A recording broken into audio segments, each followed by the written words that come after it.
Polavaram DSP ఎం వెంకటేశ్వరరావు ఆదేశాల మేరకు Kukkunuru circle inspector M Ramesh Babu ఆధ్వర్యంలో కుక్కునూరు ఎస్ఐ రాజారెడ్డి మరియు ఆయన సిబ్బందికి రాబడిన సమాచారంపై వేలేరు శివారు పాములేరు వాగు దగ్గరలో అక్రమ సారా తయారీ కేంద్రాలపై దాడులు నిర్వహించి 1500 లీటర్ల బెల్లం మూటను ధ్వంసం చేసి సారాయి తయారీకి ఉపయోగించే పాత్రలను స్వాధీనం చేసుకున్న కుక్కునూరు ఎస్ఐ రాజారెడ్డి ఈ సందర్భంగా ఎస్ఐ మాట్లాడుతూ ప్రజల యొక్క ఆరోగ్యానికి హానికరమైనటువంటి నాటు సారా తయారీ చేసిన లేదా అమ్మకాలు చేసినటువంటి వారిపై చట్ట ప్రకారం కఠిన చర్యలు తీసుకుంటామని నాటు సారా అమ్మకాలు గాని తయారీకి సంబంధించినటువంటి సమాచారం పోలీసు వారికి లేదా డయల్ 112 కు సమాచారం అందించాలని సమాచారం అందించిన వారి యొక్క వివరాలను గోప్యంగా ఉంచుతామని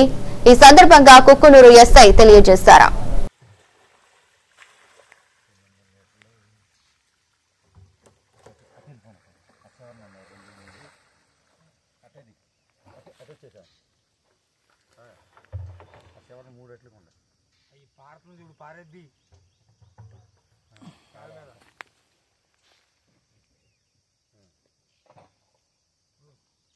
అమోనియానా యూరియానా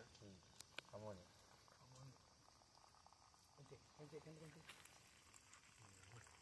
అమోనియా వేసి సంబరం ఉంటున్నాడు ఈ జనాలని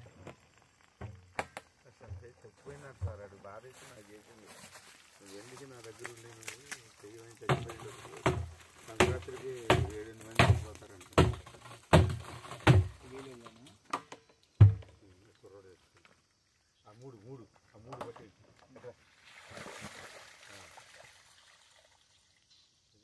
కూర్చుంది నిమిషం 2 నిమిషాలు అలాగే